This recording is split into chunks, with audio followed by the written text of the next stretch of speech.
Abra sua Bíblia no livro de Atos, capítulo 13. Continuamos com o nosso tema geral do ano, falando sobre o poder da unidade. Nesse mês de setembro, lembrando questões do sofrimento humano, sofrimento principalmente, questões da alma, né? Que trazem ansiedade, medo, depressão. E na semana passada nós falamos a respeito da Igreja de Cristo que atravessa a história passando por angústia, passando por sofrimento, passando por perseguição. Mesmo que você não seja um especialista na história da igreja, você sabe disso, que a igreja ao longo do tempo, desde Jesus Cristo, ela vem sofrendo embates, sim ou não? Vem sofrendo perseguições.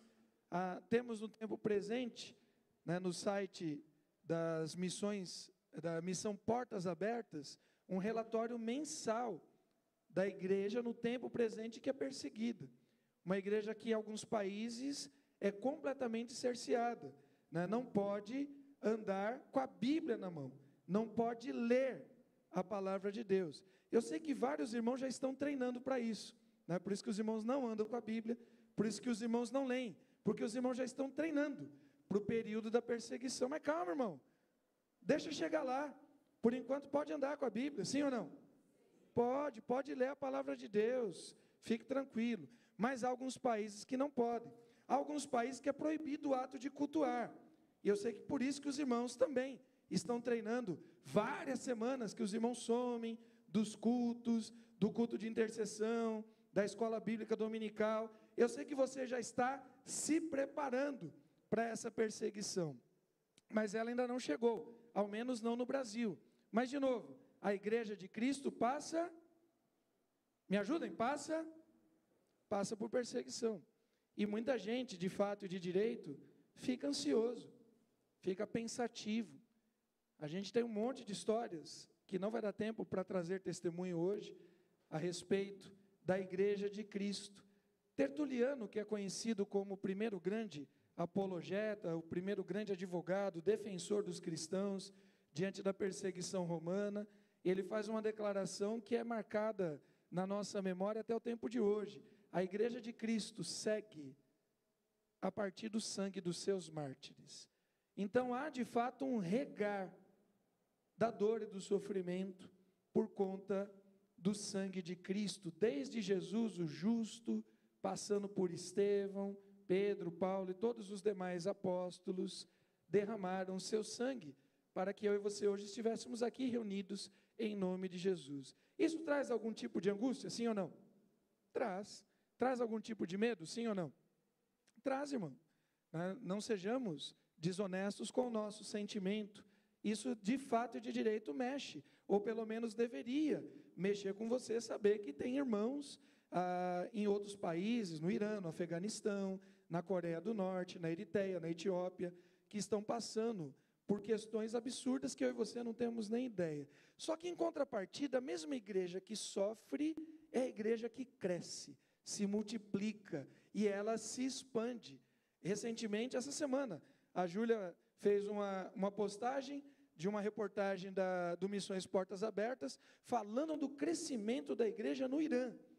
Um local de perseguição, um local de cerceamento, mas ali a igreja de Cristo tem crescido e tem trazido notícias da fé daquele povo em nome de Jesus. Quanto mais a gente sofre, de alguma forma, mais a gente se aproxima da presença de Cristo, mais a gente é fortalecido no Espírito e mais a gente resiste. E quando a gente resiste, é uma promessa: resistir ao diabo e ele fugirá de vós. É uma sequência interessante, né? A gente sofre, se aproxima de Deus, porque não há resposta humana. A minha força, a minha cultura, o meu recurso, os meus diplomas não são suficientes. E nós temos visto uma igreja que, apesar do sofrimento, tem se fortalecido, tem confirmado essa verdade de Tertuliano, o sangue dos mártires gera o crescimento da igreja, e nós temos profetas, vimos isso semana passada, anunciando, pregando: resistam, sejam fervorosos na oração, Sejam alegres, sejam perseverantes no momento da tribulação, sabendo, declara o apóstolo Paulo, que a nossa breve e pequena e momentânea dor, perseguição e sofrimento não se pode comparar à glória que Deus tem preparado e prometido para nós. Você crê nisso? Há algum tipo de luta, algum tipo de dor, algum tipo de embate que a igreja passa que faz todo sentido. Afinal de contas, a igreja é uma manifestação espiritual e eterna. E nós vivemos num mundo caído e maligno. Nós, de alguma forma, somos representantes, estamos dando continuidade à mensagem de Cristo. E Jesus vai dizer que se perseguiram a Ele, também perseguirão a nós. Mas se guardaram a palavra dEle, também guardarão a nós. Tem um tipo de luta, tem um tipo de dor, tem um tipo de sofrimento, que entre aspas, é natural. É natural, porque não há comunhão entre a luz e as trevas. Então tem um tipo de pressão que eu e você vamos passar. E essa precisa de respostas espirituais. Contudo, tem um outro tipo de pressão, tem um outro tipo de dor, tem um outro tipo de sofrimento que a gente passa se a gente quiser. E tem a ver com o que nós temos caminhado aqui sobre profetas, e nós vamos falar dos profetas falsos e daqueles que falam a mentira. Por quê, querido? Porque eu e você temos dado ouvidos a esses profetas. Se há uma profecia, nós vimos aqui na semana passada, se há uma profecia verdadeira, também há os falsos. Se existe a pregação da verdade, também existe a pregação. Como é que a gente sabe quando uma coisa é uma e quando a outra coisa é outra? Parece que a igreja não sabe. A igreja tem se perdido ao ponto de se iludir e de aceitar a falsa profecia. A profecia da prosperidade, a profecia de uma vida tranquila, de uma vida saudável, a profecia que declara, com a Bíblia na mão, que aquele seu pecado de estimação, a mentira, a fofoca, o adultério, a pornografia, a homossexualidade, o sexo fora do casamento, a idolatria ao dinheiro, que tudo isso é pecado. Mas agora a gente tem uma repaginada, a gente tem um evangelho que Paulo vai dizer que não é evangelho, maquiado, bonitinho, para que eu e você possamos consumir. A falácia e a mentira dos falsos profetas tem prosperado no mundo que jaz no maligno, tem gerado uma igreja doente, tem gerado uma igreja fraca, tem gerado uma igreja senil, tem gerado a partir de mestres, no plural, do engano, da ilusão, da mágica e da mentira, uma distorção do evangelho, tal qual Bar Jesus, que é o personagem que nós vamos ver hoje. A mensagem de um amor de Deus que aceita tudo. Um amor de Deus que não me constrange. Um amor de Deus que não muda a minha vida. Mensagens sem confronto. Mensagens de eterno conforto. Mensagem de enriquecimento. Mensagem de fim de sofrimento. Agora, no mundo caído, isso é loucura, irmão. Isso é loucura. E nós não devemos, aceitar, nem dormir nesse barulho. Tem atraído muitos a um evangelho de facilidades, a um evangelho de continuação da minha vida carnal. Um evangelho sem arrependimento, um evangelho sem mudança radical de vida e de caráter, um evangelho sem cruz, um evangelho que não tem mortificação, nem negação, nem renúncia da carne, um evangelho sem trono, sem rei, sem submissão, sem obediência, sem rendição total. Isso é qualquer coisa, querido, menos o evangelho de Cristo. Porque o evangelho de Cristo tem o Senhor Jesus, que sim, passou pela cruz, mas hoje está sentado no trono, e Ele governa. Isso é mentira e engano do diabo, um evangelho que aceite todas as nossas coisas. Queridos, profetas que prometem o que Cristo nunca prometeu, e de novo, tem deixado gente doente, que passam a mão no pecado, que atenuam momentaneamente a tristeza causada por causa do pecado, atenuam momentaneamente, mas que geram dor e sofrimento por toda a eternidade. Pior, querido, pior, é que tem gente justificando os seus pecados com a Bíblia na mão. E como eu e você estamos doidinhos para achar alguém que justifique o nosso pecado, ao invés de acusá-lo, a gente acaba seguindo essas pessoas. E agora tem um monte de gente, né? Você procura o que Paulo diz, cercando-se mestres, conforme a concupiscência, o desejo maligno do próprio coração. Queridos, nós precisamos voltar ao evangelho que o apóstolo Paulo diz que não é outro, mas o mesmo. 2 números aqui rápido para nós irmos ao texto. No censo do IBGE de 2010, o penúltimo, o IBGE apresentou um número de cerca de 5 milhões de evangélicos não praticantes. O que seriam os evangélicos não praticantes? É o personagem que diz que é evangélico, que ele acredita em Deus, que acredita em Jesus, mas que ele rompeu com alguma instituição. Ele não quer ser visto como um membro de igreja. Afinal de contas, ele é superior em muitas situações. As igrejas, as instituições, elas são de homens, são falidas. Todo mundo lá está cheio de pecado. Nós temos gente que está fora da igreja porque foi machucado na igreja, sim ou não? Temos. E nós precisamos orar por essas pessoas, precisamos enviar mensagens e precisamos incentivá-las, sim ou não? Agora, tem muita gente fora da igreja, porque os seus pecados não têm combinado, e aí preferem estar em determinados outros lugares. O IBGE atual não trouxe essa mesma pesquisa, não fez a mesma pergunta, contudo, tem-se um sentimento que no Brasil já são cerca de 8 milhões de evangélicos sem igreja, de evangélicos não institucionalizados, de evangélicos desigrejados. Mestres de si mesmo, não todos. De novo, tem gente machucada, tem gente ferida, tem gente que precisa ser cuidada. Amém? Não estou falando desses. Talvez seja uma minoria. Estou falando daqueles que se tornam mestres e profetas de si mesmo, que não suportam mais a pregação da sã doutrina, que vivem através de gotas de teologia, 2 dedos de teologia, a Bíblia em 90 segundos e outros tantos mecanismos que a internet tem, que em poucos segundos fala aquilo que você quer ouvir, mas não toca no teu caráter. Bom, isso não é novidade, querido. Em Atos também já estava acontecendo, tal qual Paulo e Barnabé. Nós precisamos nos posicionar, enfrentar com coragem, com doutrina, com autoridade e com ousadia no nome do Senhor Jesus os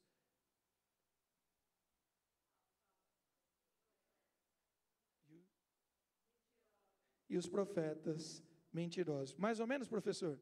Eu tentei fazer com a mão dura, sem mão de alface. Atos capítulo 13, versículo 1. Havia na igreja de Antioquia profetas e mestres: Barnabé, Simeão, chamado Níger, Lúcio de Cirene, Manaém, que tinha sido criado com Herodes, o tetrarca, e Saulo. Enquanto eles estavam adorando o Senhor e jejuando, o Espírito Santo lhe disse: separem-me agora, Barnabé e Saulo, para a obra que os tenho chamado. Então, jejuando e orando, impondo as mãos sobre eles, os despediram. Barnabé e Saulo, enviados pelo Espírito Santo, foram até Seleucia, e dali navegaram para Chipre. Quando chegaram a Salamina, começaram a anunciar a palavra de Deus nas sinagogas judaicas. Tinha um João como auxiliar, isso antes da Jéssica, já faz tempo. Havendo atravessado toda a ilha até Pafos, encontraram um certo judeu, de nome Bar Jesus, que praticava magia e era falso profeta. Ele estava com o procônsul Sérgio Paulo, que era um homem inteligente. O procônsul, tendo chamado Barnabé e Saulo, desejava ouvir a palavra de Deus.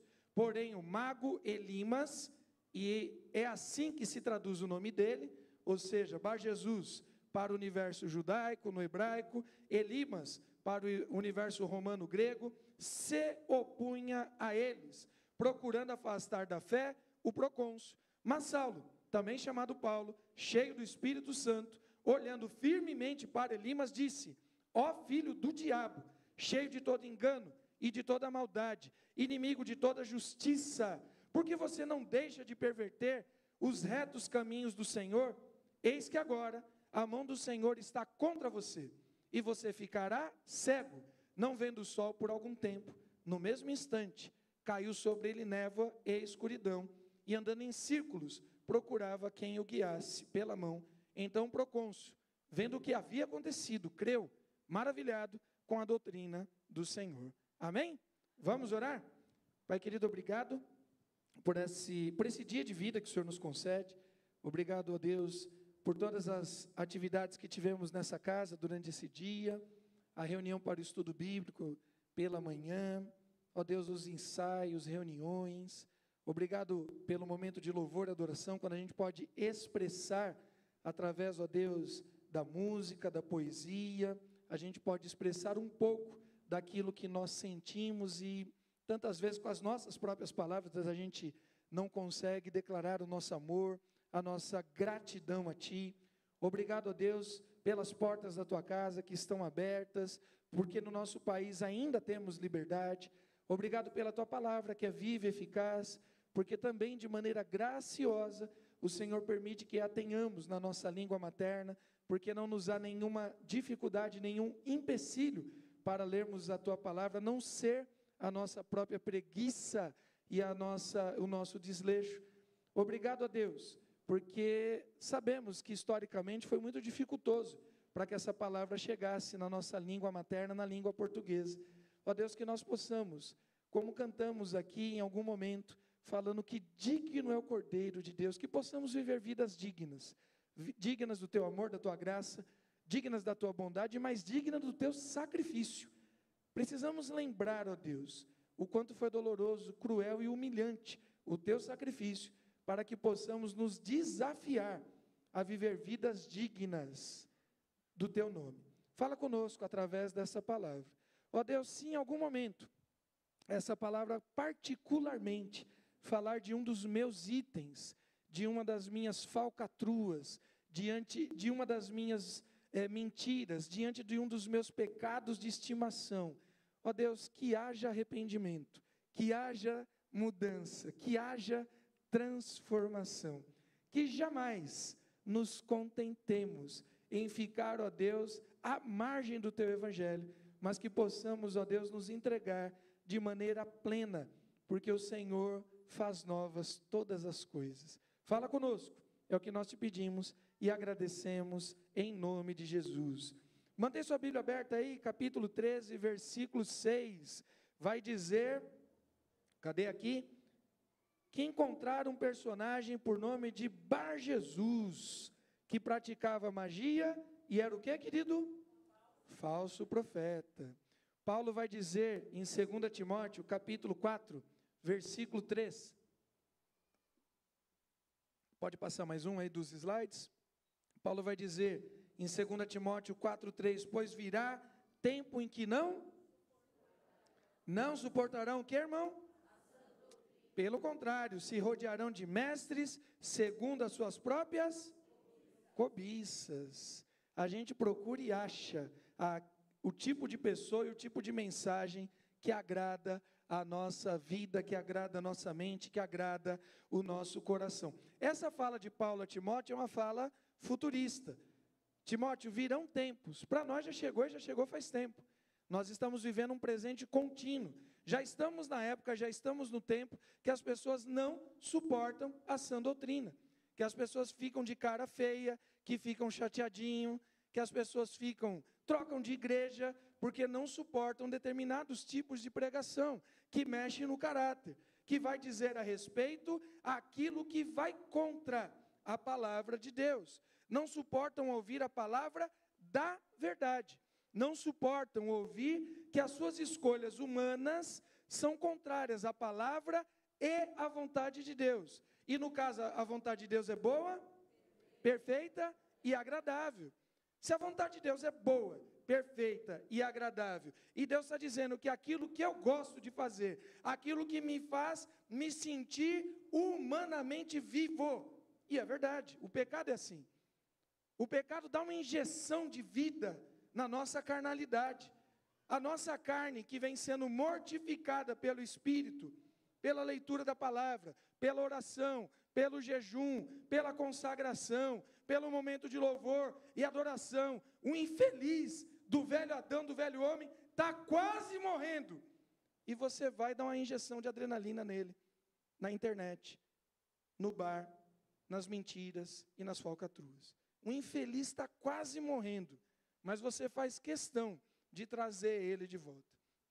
E você acha, equivocadamente, que lutar contra o seu pecado é que te traz sofrimento, porque essa é a mensagem do mundo.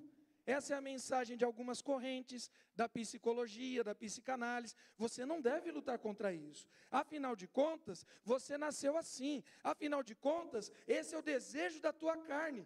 Isso tudo é mentira do diabo, porque você foi feita à imagem e semelhança de Deus, e você foi criada para as obras de santidade. Só que lutar durante um período contra o pecado, contra os desejos sexuais da carne, contra os desejos da cobiça, contra os desejos do consumismo exacerbado, tudo isso vai contra a nossa humanidade. E às vezes isso nos gera algum tipo de sofrimento. Mas, irmão, vale muito mais a pena você sofrer negando a sua carne, do que você sofrer longe da presença de Cristo Jesus, o Senhor.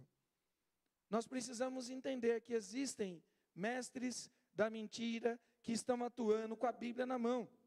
A palavra de Deus, de novo, não suportam ouvir que seus prazeres são pecados. Não suportam ouvir que as suas rotinas mundanas distanciam eu e você cada vez mais da presença de Deus. E ainda tem crente que vem em culto de oração, que vem na causa do impossível, que faz propósito, que faz jejum e reclama com Deus. Deus, eu estou fazendo isso, aquilo outro, dou dízimo, dou dinheiro na igreja, por que o Senhor não me responde? Por que Deus não responde? Porque os nossos pecados e as nossas iniquidades fazem o quê? Separação entre nós e o nosso Deus, de forma que o seu rosto está coberto e os seus ouvidos estão. Não é que Deus não responde, querido, Deus não está nem ouvindo. Enquanto você não largar essa prática pecaminosa, Deus não está nem ouvindo. Marido que está fazendo propósito de oração, para quê, irmão? Para de orar. Para de orar. Você trata mal a sua esposa. A Bíblia diz que Deus não ouve a oração do homem que trata mal a sua esposa. Você está vindo no culto de segunda à toa, vai para o cinema, vai jogar bola, vai correr, vai fazer qualquer negócio. Ou se conserta com a sua esposa, ou não adianta orar. Irmão orando aqui na igreja e pedindo a Deus restauração disso, restauração daquilo e tal, vem e dá dízimo, dá dinheiro na igreja, mas está em desavença com outro irmão. Está brigado adolescente com adolescente, jovem com jovem, fofoca, intriga no meio da igreja, mas está vindo no ensaio, está dando dinheiro na igreja. Irmão, guarda seu dinheiro, guarda, não dá dízimo não. Esse dinheiro é maldito dentro da igreja. Não precisa dar dinheiro na igreja não. Se você está brigado com seu irmão, com seu cunhado, com seu pai, com a sua mãe, guarda o seu dinheiro no banco. Porque não faz diferença na casa de Deus. Mas você não vai ouvir isso em um monte de lugar. As pessoas vão dizer para você, inclusive, trazer o dinheiro. Porque o dinheiro vai parar com o devorador. Mas se o devorador é você, como é que faz? Querido, está na hora da gente entender, de alguma forma, que a palavra de Deus nos chama a um relacionamento diferente com Deus. Duas situações mínimas aí acontecem no cenário atual. Gente comum,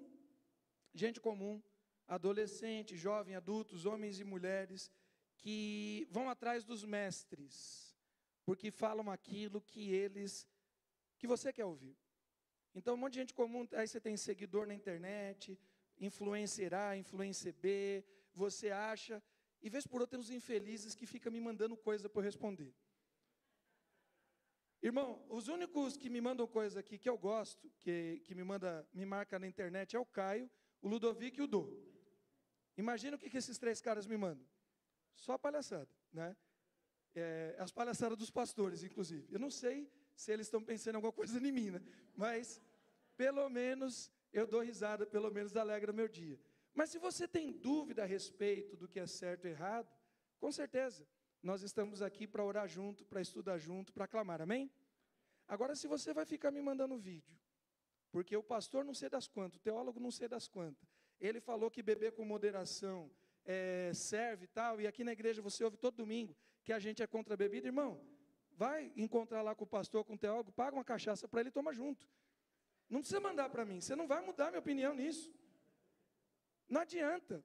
Não adianta ficar mandando argumento dos outros, se a gente com a palavra de Deus tem entendido que para o nosso tempo, para o nosso bairro, para o tipo de pessoas que Deus nos colocou para nós cuidarmos, para nós abençoarmos, para o tipo de família que tem sido devastada pelo álcool, a gente precisa ter uma postura lá em cima. Se você quer ser mais crente do que isso, e você é adepto à bebida com moderação, vai beber em outro lugar, irmão. Você está perdendo o seu tempo aqui.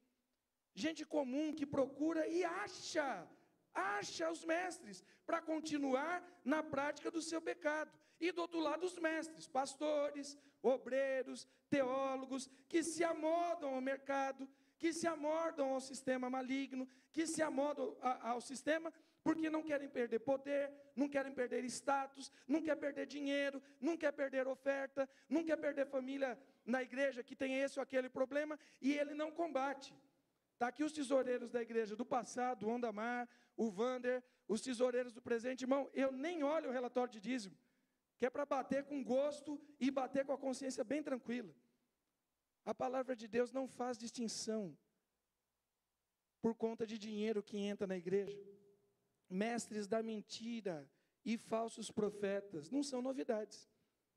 Mas talvez nunca a gente teve tanta gente em evidência. E a gente se amoldou a esse tipo de coisa. Nunca encontraram esses falsos mestres tantos ouvidos e corações disponíveis para proliferar a sua mentira. Há um aumento significativo de doentes emocionais, sim ou não? Há um aumento.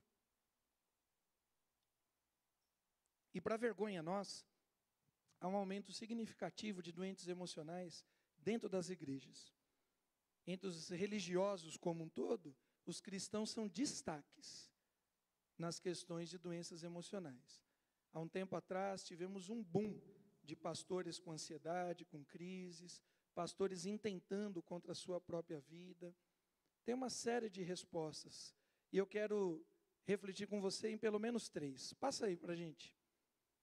As doenças da alma. Pelo menos 3 questões aqui para a gente pensar. Doenças da alma, tem questões genéticas, sim ou não? Tem. Tem pessoas que têm a formulação, a distribuição de hormônios, de agentes químicos, que são diferentes de uma outra pessoa, e por conta disso ela sofre, desde criança, adolescente, jovem. Não tem a ver com a sua religião, não tem a ver com a sua fé, não tem a ver se tem saúde, se tem dinheiro. Isso é uma condição de vida. Ela vai viver a vida inteira lutando contra isso, sim ou não? Se Deus não curar, vai viver. Então vai ter que aprender a viver com as suas alternâncias de humor, vai ter que aprender a conviver com as suas fraquezas físicas, porque essa questão emocional derruba o físico. Não precisa levantar a mão, mas nós temos irmãos, inclusive hoje aqui presente, porque a gente acompanha, a gente ora com vocês, e a gente sabe que alguns dos irmãos são doenças mesmo genéticas. Qual que é o nosso conselho? Continue o seu tratamento, continue a sua terapia e jamais desista de crer na cura que vem do nome do Senhor. Jesus vai curar todos os cegos do Novo Testamento, mas vez por outra, Ele cura alguns. E nós cremos que quando é propósito de Deus, Ele pode livrar a mim e pode livrar você da sua ansiedade e da sua depressão. Amém? Então não pare com o seu tratamento, não pare com a sua terapia, mas jamais desista de crer no poder do Evangelho. Jamais se afaste da casa do Senhor. Alguns vão dizer que é demônios. Isso é justificativa para a igreja que não quer andar junto. Porque se você diz que é demônio, o problema é de quem? É do diabo e da pessoa. Agora, se você diz que é uma questão de fato e de direito humana, é problema de quem? É problema de quem? Está com medo, irmão? É problema de quem? É nosso. Se eu tenho um irmão na igreja que está doente, um irmão que tem uma tristeza exacerbada, um irmão que tem fraqueza física por causa da depressão, esse problema é de quem? É nosso, porque é nosso irmão, porque faz parte do corpo de Cristo. Dizer que é demônio é mais fácil. Agora, há de fato a ação do inimigo, sim ou não? A ação do inimigo. A ação do inimigo que escraviza, que limita, que tira a nossa alegria, tira a nossa paz, nos coloca em confronto com a verdade, e se nós não buscarmos a verdade que liberta, nós continuaremos sendo ali esmagados pelo inimigo. Agora, querido, vamos ser sinceros? Tem uma galera sofrendo na igreja, angústia. Tem uma galera sofrendo na igreja, níveis diferentes de fobia. Tem uma galera sofrendo na igreja, ansiedade. Não é por questões genéticas, não é opressão do inimigo, é rebeldia sua.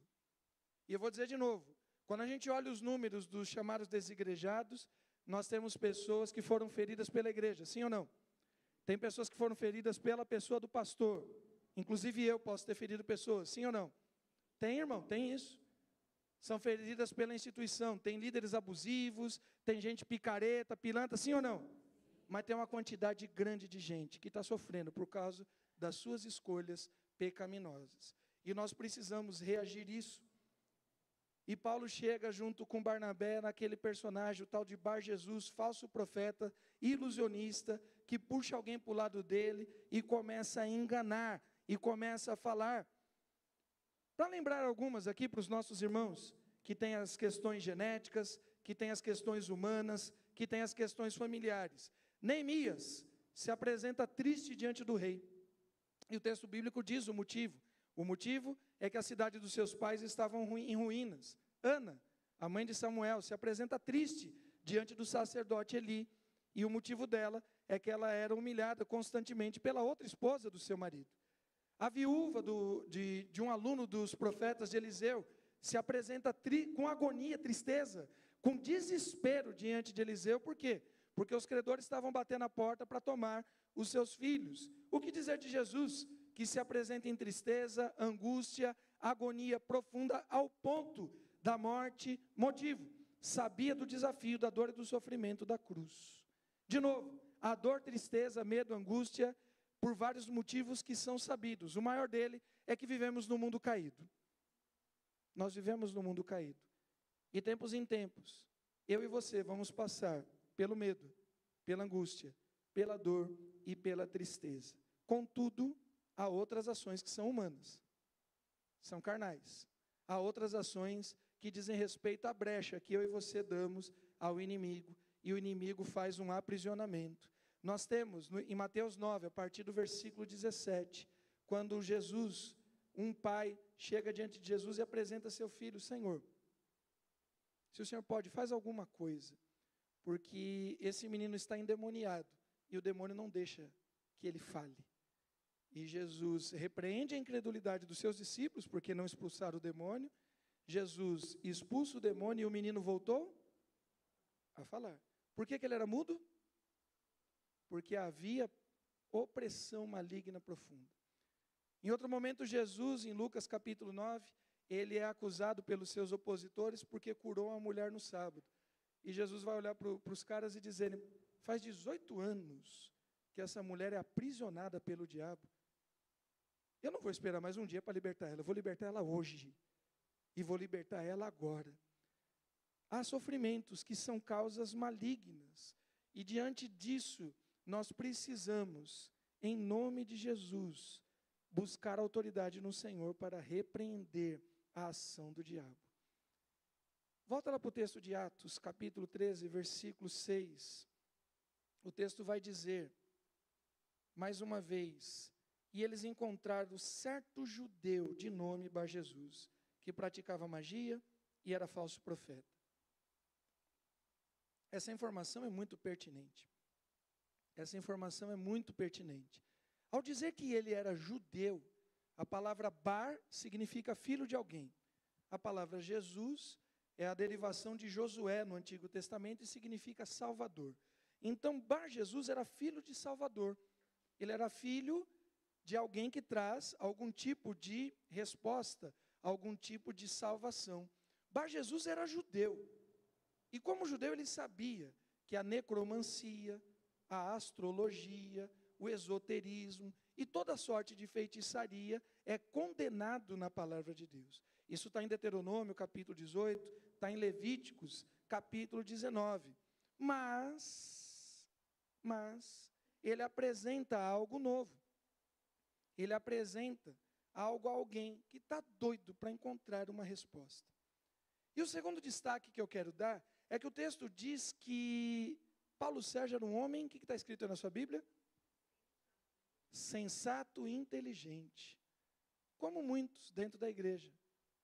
Sensatos e inteligentes para procurarem aquilo que é conveniente. Gente, vamos ser sinceros. Se Paulo Sérgio era um cara inteligente, ele era senador, ele era o principal daquela ilha, ele não era um cara mal instruído, ele não era um Zé Mané. Se dentro desse contexto da Palestina, dessas ilhas próximas que fazia do entorno, havia muitos judeus e havia umas sinagogas, e os romanos queriam ter algum tipo de relacionamento, até certa forma pacífico, politicamente correto, com os judeus, esse Paulo Sérgio minimamente conhecia. Eu e você não precisamos ser expert em judaísmo para a gente saber algumas coisas do universo judaico. O que você lembra do universo judaico? Dos ritos do judaísmo. O que você lembra? A guarda do sábado, uma coisa básica, sim ou não? A gente sabe que o judeu guarda o sábado. O que mais? A circuncisão. É uma espécie de batismo no corpo, na carne. O que mais que você lembra? A questão da gastronomia, assim por diante. Os irmãos não estão vindo na escola bíblica dominical, hein? E a gente está justamente estudando o Antigo Testamento, vim feliz. Vem estudar a palavra de Deus. Paulo Sérgio não era tolo.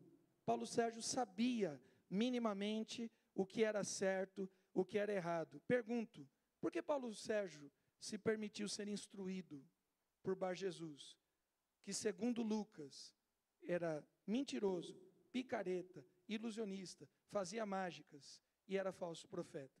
Por que uma pessoa inteligente se une a um mentiroso com a Bíblia na mão? Por quê? Me ajudem? Porque fala do que a gente quer ouvir. Porque agrada o nosso sentimento, agrada o nosso ego. Um evangelho light, moderno, inclusivista, progressista, atual, que não gera mudança de caráter, que não gera negação do eu, que não gera arrependimento, que não gera submissão a Cristo Jesus. Isso é tudo, irmão. Pode ter cara de igreja, pode ter placa de igreja, pode ter pastor, pode ter Bíblia na mão. Isso é tudo, menos o Evangelho de Cristo Jesus. Coloque para a gente Gálatas, capítulo 1, versículo 8 e 9. De fato, há muita gente afastada, esfriado na fé, há muita gente machucada pela igreja. Eu vou dizer isso de novo, para ficar bem claro. Nós reconhecemos que a igreja, enquanto instituição, eu, enquanto pastor, você, enquanto membro de igreja, muitas vezes a gente faz mal para algumas pessoas. A gente reconhece isso. Tem panela dentro da igreja, tem adolescente que não consegue se encaixar, tem jovem que não consegue se encaixar, tem adultos que não conseguem, às vezes uma pessoa com uma limitação, às vezes uma pessoa com uma condição social diferente, não consegue se encaixar na igreja. Verdade ou mentira? Tem tudo isso. Agora, irmão, tem muita gente afastado da igreja, afastado do evangelho, esfriado na fé, porque não reconhece os seus pecados, não se arrepende diante de pai e de mãe, não pede perdão para o irmão, não paga as contas que está devendo na igreja, nem a cantina, nem o irmão que consumiu. É gente pilantra, é gente picareta, é gente não convertida que sai falando mal da igreja.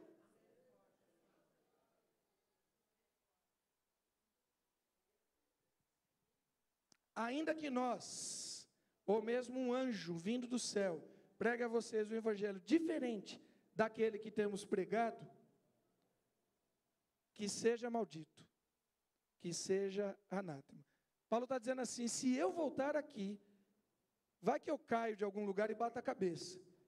Se eu voltar aqui dizendo que aquilo que era santo, agora não é mais, e dizendo que aquilo que era pecado, agora Deus aceita, que vocês me apedrejem. Porque o maldito ou ele era apedrejado, ou ele era crucificado. Muita gente que está sofrendo fora da igreja, porque não pede perdão para um pai, para uma mãe. Muita gente em depressão, angústia, isolamento, murmuração, porque não reconhece seus próprios pecados. A gente precisa tocar nesse assunto, porque talvez eu já tenha esfriado na fé, talvez você já tenha esfriado na fé. A gente tem um rodízio constante de igreja, na nossa, em outras, muita gente que vem, que vai, muitos motivos sérios, muitos motivos justos para se trocar de uma igreja, mas às vezes muita coisa que você não resolve no passado. E coloca a culpa em todo mundo, menos em você. 1 Coríntios 5, versículo 1 e 2. Ouve-se por aí que entre vocês existe imoralidade, e imoralidade tal como não existe nem mesmo entre os gentios. Olha que loucura. E a igreja de Corinto era uma igreja que estava bombando em dons. Paulo vai dizer no começo da carta que era uma igreja que Deus tinha recheado de dons. Era uma igreja que estava bombando, falava em línguas, tinha revelação, tinha profecia, mas é uma igreja que aceita imoralidade. Às vezes, você fala mal da igreja do 15, eu vou usar o exemplo da nossa igreja, mas, irmãos, a nossa igreja não é a única que prega a verdade, amém? Tem muita igreja boa, inclusive de outras denominações. Brasil para Cristo, Assembleia de Deus, tem muita igreja boa, amém? Eu vou falar da nossa, não para soberbo orgulho, é para poder citar nós. Mas a gente reconhece que tem muita igreja de Deus, tem muito pastor sério, muita pastora séria, muito missionário, muito diácono, muito ministro de louvor e adoração, tem muita gente fazendo coisas sérias no Evangelho, sim ou não? Agora vamos tocar o dedo na ferida. Dito isso, o texto está dizendo que no meio da igreja tinha picaretagem, no meio da igreja tinha imoralidade sexual, e a turma não fazia nada, não falava nada. Talvez fosse de uma família de alguém influente, de líderes, não sei, de dinheiro, não sei. Mas Paulo, à distância, está dizendo, vocês estão ficando loucos. Como é que vocês aceitam isso dentro da igreja? Às vezes você sai falando mal da igreja do 15, ou alguém sai falando mal da igreja do 15, o problema não é a parede preta do fundo. Não tem nada a ver, porque a igreja tem luz, porque fica piscando. Isso não é nada, irmão. Isso não é nada. Isso não faz diferença nenhuma. Você sai falando mal porque você não suporta ficar numa igreja que tem 2 horas de culto. Porque precisa ter uma pregação rápida. Porque o pastor moderno agora, ele prega em 15 minutos. E você não suporta, você fica cansativo. Sabe por quê? Porque você não treina o teu espiritual. Porque precisa treinar. Lógico que vai cansar uma pregação dessa. Semana inteira você não pegou na palavra de Deus. Mas vai cansar muito. Vai pegar, eu estou sem jogar bola com os meninos 3 meses. Se eu for jogar bola agora do jeito que eu estou, infarto de novo. Eu vou precisar um tempo para me recuperar, perder uns pesos, tá para voltar. Mas vou voltar, hein, cara Isaac? Eu vou voltar, me aguarde. Mas você não aguenta o culto. Você não aguenta a oração. Você não aguenta. Aí você reclama do louvor, o problema não é do louvor. Ah, o louvor do 15 é alto. Até é.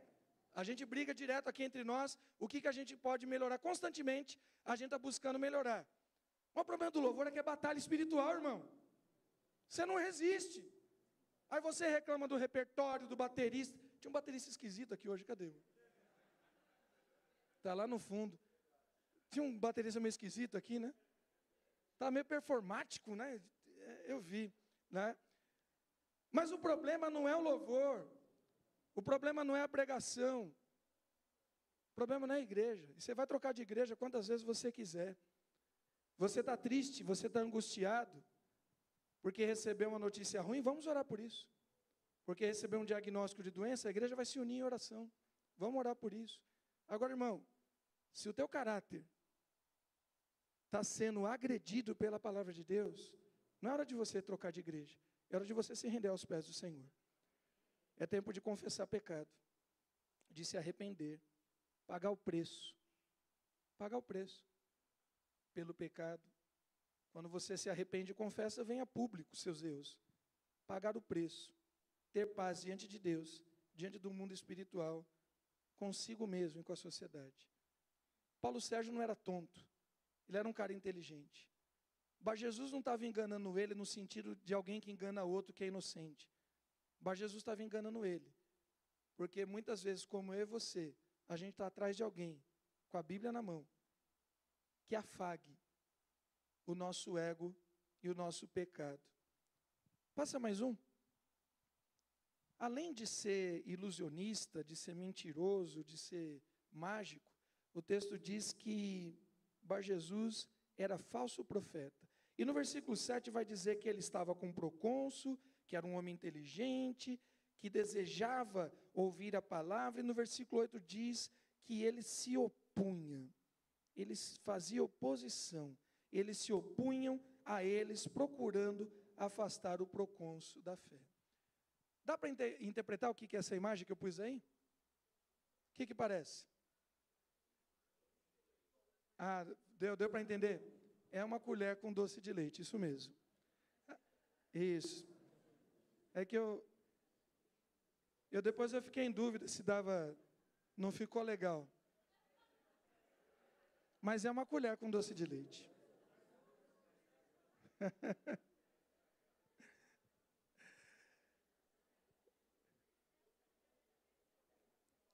Queridos, só para...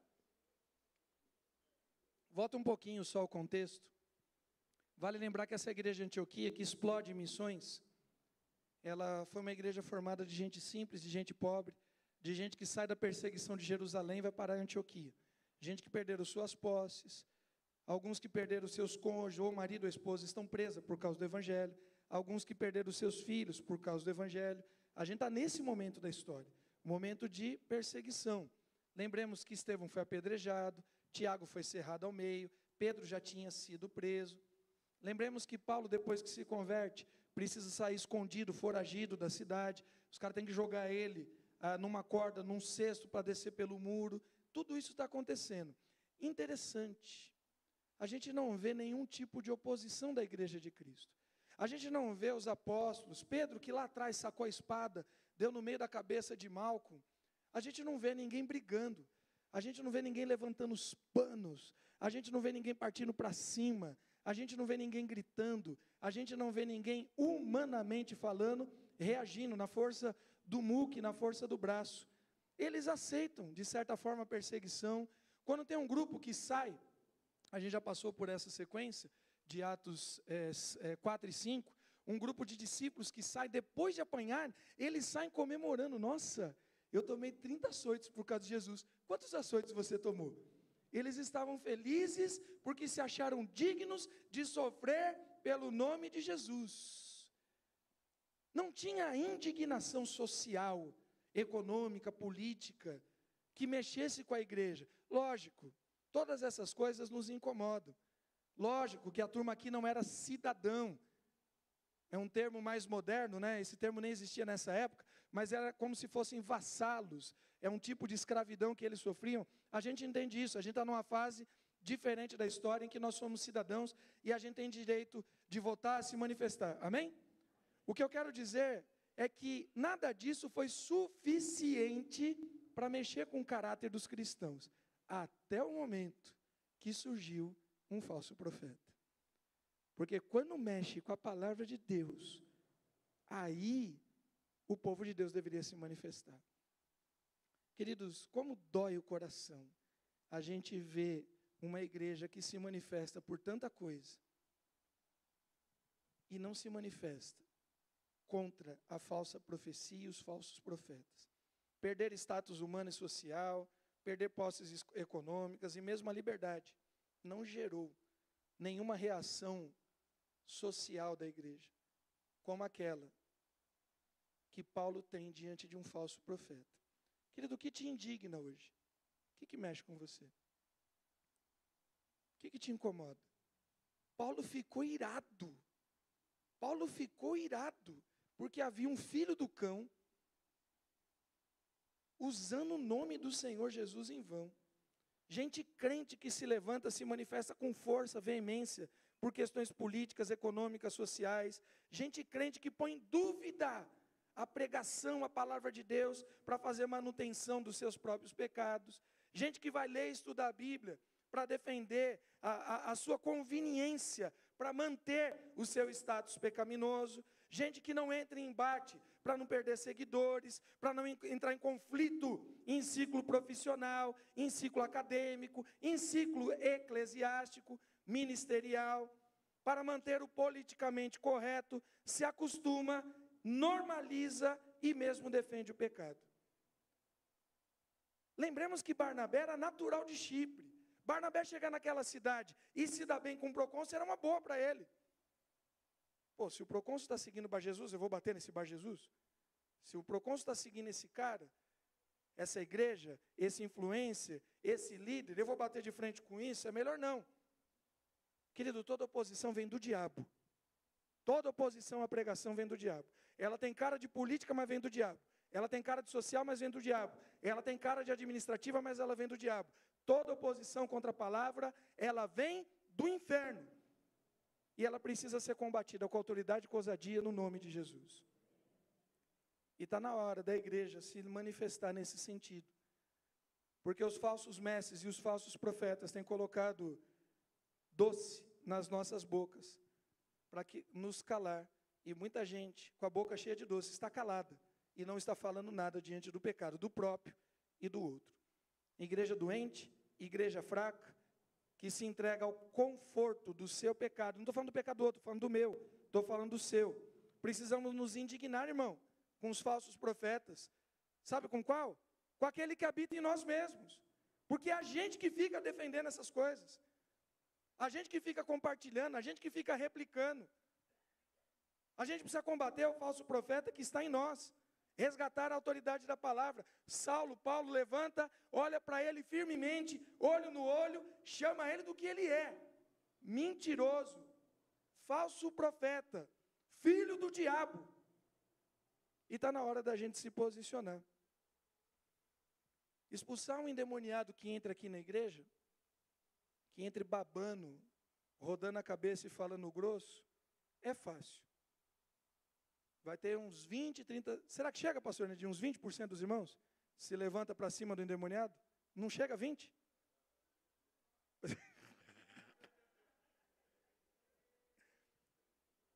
Entrou babando, rodando a cabeça, né? Quer pegar o microfone do pastor. Não tem uns 10% dos irmãos não vão reagir? Jesus amado. Eu estava mais crente. Mas expulsar esse tipo de demônio é muito mais fácil. O difícil é expulsar o pastor coaching da sua vida. O pastor gestor. A meta de crescimento de igreja. O duro é expulsar essa gente que fala que a Bíblia ela precisa ser atualizada, que não tem mais inferno. O duro é expulsar a pessoa que afaga o seu ego com a Bíblia na mão. Expulsar o coitado miserável que está endemoniado, rodando e babando, é fácil. Partir para cima de gente dentro da igreja, que é oposição à pregação da palavra de Deus, é que é difícil. Para terminar, Paulo Sérgio estava sendo enganado, porque ele queria. E aqui eu posso falar tranquilo, né? No meio da nossa igreja, você só é enganado se você quer. Se você quer, porque você tem sido desafiado na palavra de Deus a tempo e fora de tempo. Paulo confronta Bar Jesus, as suas mentiras, a sua falcatrua. Eu vou dizer de novo, é fato que tem pessoas que estão afastadas da igreja, inclusive da nossa, porque foram machucadas na igreja. Num contexto de diretoria, de ministério de louvor, de teatro, disso, daquilo, de mulheres, de homens. Sim ou não? Nós precisamos reconhecer isso. Precisamos orar. Precisamos buscar e trazer de volta essas pessoas em nome de Jesus. Mas tem gente sofrendo na igreja, dores da alma, depressão, angústia, por conta dos seus pecados. Porque fizeram uma escolha pelo engano e estão se sustentando através de palavras de ilusão, palavras que jamais o Senhor Jesus disse. 2 Coríntios 10, 5, porque as armas da nossa milícia não são carnais, mas são poderosas em Deus para destruir fortaleza, destruir raciocínios falaciosos e toda arrogância que se levanta contra o conhecimento de Cristo Jesus. Há um só evangelho, é um só mesmo, irmão. Pecado continua sendo pecado. Era pecado no Antigo Testamento, é pecado no período intertestamentário, é pecado no Novo Testamento e continua sendo pecado hoje. Só tem um jeito de você resolver a sua questão, é você confessando e pedindo a Cristo Jesus libertação. Confesse, perdoe, se arrependa e seja livre da opressão do diabo em nome de Jesus. Baixe sua cabeça. Talvez em algum momento a gente sempre pensa em outra pessoa, né? A gente sempre pensa em outra pessoa. Fulano podia estar aqui para ouvir isso, porque ele está triste, ele está chateado. A gente sempre pensa no outro, mas querida, a mensagem é para mim. Ela falou comigo na semana. Ela é para você que está aqui nessa noite. Você tem se auto-enganado, querido? Com a Bíblia na mão? Você tem lido a Bíblia ao seu favor? Você é daquele que lê a Bíblia para justificar as suas falhas de caráter, a sua preguiça, a sua inconstância. Você é daquele que lê a Bíblia, lê a igreja, você faz uma leitura da igreja. Ah, mas os irmãos isso, os irmãos aquilo. Ah, mas o pastor. Em que momento que você vai pegar a Bíblia e lê-la contra você mesmo? Contra o seu pecado, contra a sua arrogância. Paulo Sérgio era um cara inteligente, eu e você também somos. Paulo Sérgio estava sendo enganado por Bar Jesus porque queria, porque era conveniente. Aí outro dia perguntaram para um determinado pastor, né, a respeito de sexo fora do casamento. E ele vai dizer que não prega mais sobre isso, porque no tempo presente, na modernidade, eu já não ouço mais a próxima fala. Já não dá mais. Querido, o pecado continua sendo pecado. Ah, mas é difícil. Lógico que é difícil. A nossa carne milita contra o Espírito. Se fosse fácil, não precisava Jesus morrer na cruz para pagar o preço. Estava em promoção. Mas não está em promoção, querida. A tua vida é importante ao Senhor. Se de alguma forma essa palavra tem te incomodado, eu queria orar com você. Talvez você tenha um de dois problemas. Primeiro problema, você se auto-engana, se permite ser enganado com as falácias. Segundo problema, você parou de confrontar. Ah, pastor, eu não aguento mais aquele meu amigo que é crente, da faculdade, da escola. A gente fala, ele tem tais e tais argumentos. Não para de falar não, irmão. A fé vem pelo ouvir e ouvir da palavra de Deus. Tem gente sofrendo por rebeldia. Tem gente afastada da igreja por teimosia. Tem gente sofrendo porque não abre mão da própria opinião. Ah, tem que ser desse jeito. Isso tudo é pecado. É soberba, é vaidade. E aí você vai sofrendo.